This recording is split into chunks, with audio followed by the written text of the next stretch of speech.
బైపోల్స్లో బీజేపీకి షాక్. కమలం కంచుకోట. బీహార్లోని బంకీపూర్లో ప్రశాంత్ కిషోర్ గెలుపు. బీజేపీ చీఫ్ నబీన్ సొంత సెగ్మెంట్లో 18,000 ఓట్ల మెజార్టీతో విజయం. మధ్యప్రదేశ్లోని దాత్యాలోని కాంగ్రెస్ అభ్యర్థి విక్టరీ. గుజరాత్లో సిట్టింగ్ సీట్ మజల్పూర్ను నిలబెట్టుకున్న బీజేపీ. అయితే గుజరాత్లో ఒక్కటే నిలబెట్టుకున్నది.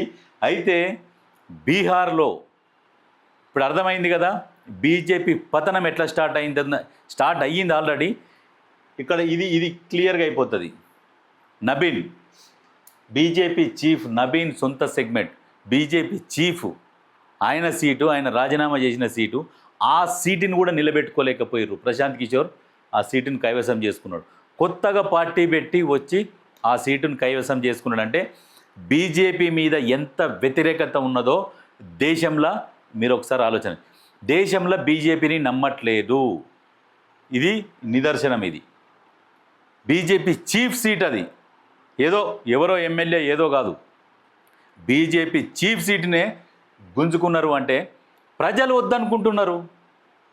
గుంజుకునేది ఏముంది, ప్రజలే వద్దనుకుంటారు, చీదరించుకుంటారు. ఈ బీజేపీని వద్దు అనుకుంటారు దేశ ప్రజలు. వీళ్ళేమో వేరే పార్టీలో గెలిచిన వాళ్ళని వీళ్ళు పార్టీలో జాయిన్ చేసుకుంటారు. మీరు ఎంత జాయిన్ చేసుకున్నా కానీ అక్కడ బీజేపీని విశ్వసిస్తలేరు, నమ్ముతలేరు, వద్దు అనుకుంటారు. కాబట్టి నెక్స్ట్ ఎలక్షన్లల్లో ఖచ్చితంగా బీజేపీకి మాత్రం చుక్కలు చూపిస్తారు.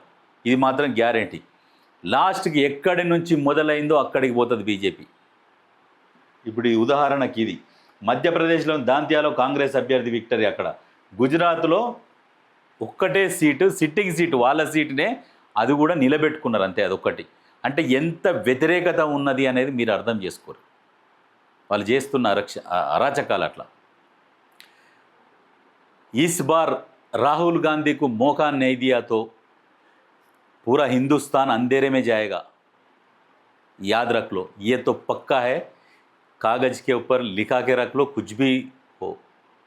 2029 పక్కా గుర్తుపెట్టుకోర్రి, రాసి పెట్టుకోర్రి.